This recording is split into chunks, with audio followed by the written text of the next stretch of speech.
These are the highlights of India's smartest podcast, The Ranveer Show. Welcome to TRS Clips. Make sure you hit that bell icon and don't forget to subscribe. What do you think Adani and Mukesh Ambani do with their own money? And by that I mean not Reliance's money or Adani Group's money, their own money as men. For them, I think it's about it's now beyond money. It's beyond the returns that the money is generating. There's a concept of self-actualization, Maslow's hierarchy, right? Once you reach a certain stage in age, you don't care so much about the next 5 crores, 10 crores, etc. You're about what impact am I creating? Am I creating a legacy? And I think a lot of these folks are now creating a legacy, right? They're more concerned about what they can do with their money that will actually create meaningful impact such that people will remember them for that. So I think it's the concept of self-actualization basically. Got it. Something interesting you said.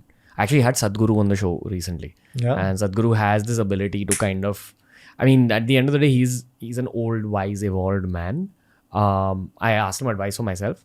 And legacy was one of those things I was thinking about a lot. Not because I have hit a point in my financial journey where I feel like I'm done. I'm not done at all. Long way to go. But I just was thinking about legacy as a concept because I heard some people on the show tell me that legacy is their driving force. Yeah. So it got me thinking about what my legacy is. And that was a question I didn't have an answer to other than social work, which I've been doing for a while. And I asked him, what, I mean, I didn't say anything about legacy. I think he guessed it through my questions or whatever. And he said that if you wish for your name to be remembered, even beyond your death, instead of thinking about what you can build, just focus on immensely helping people make their own lives easier right now. And I guess you're already doing that, no? Like there's so many people listening to your podcasts, taking away stuff. Like we have people in my office who are big fans of TRS, and for them it's about they would rather spend that 1.5 hours or 2 hours of their life listening to this because they are taking away something which can help them, right? It's not only entertainment now.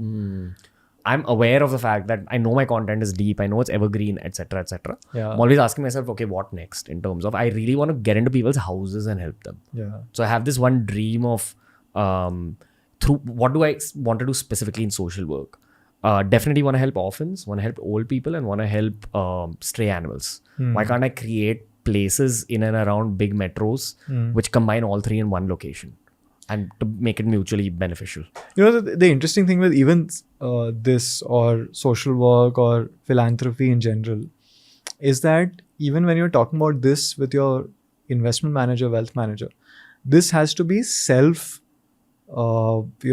paying for itself. Any philanthropy or any charity that you run or do, if it is dependent on you continuing to fund it, then there's a problem, right? Because it will then, after a certain point of time, you will have different priorities. You'll move on to another charity. There'll be a bigger cause that you will have to sort of pay attention to, right? I'm assuming that this is what they mean by trusts. Like when you say trustees or trusts, that's what trusts do. It's a big bag of money which is handled by financial experts. Therefore, this profit's coming out from that same bag of money and then it's fueled into social work. That can happen for sure and must happen, right? The money that you put inside that trust should grow, and now Section 8 companies, different ways to manage it, but should grow in and of itself to serve and support that charity. But we have to look at charities and trusts also as a business, a not-for-profit business, right? In the sense that can they generate revenue over and above the investment returns such that they can fund themselves. And that's the power of social media. Your own brand can get attached to it in a way that people who also believe in that cause would love to participate if they know Ranveer is backing it. Right? And I think that is the true legacy, because then you've made a sort of charity or a philanthropy which is running on its own.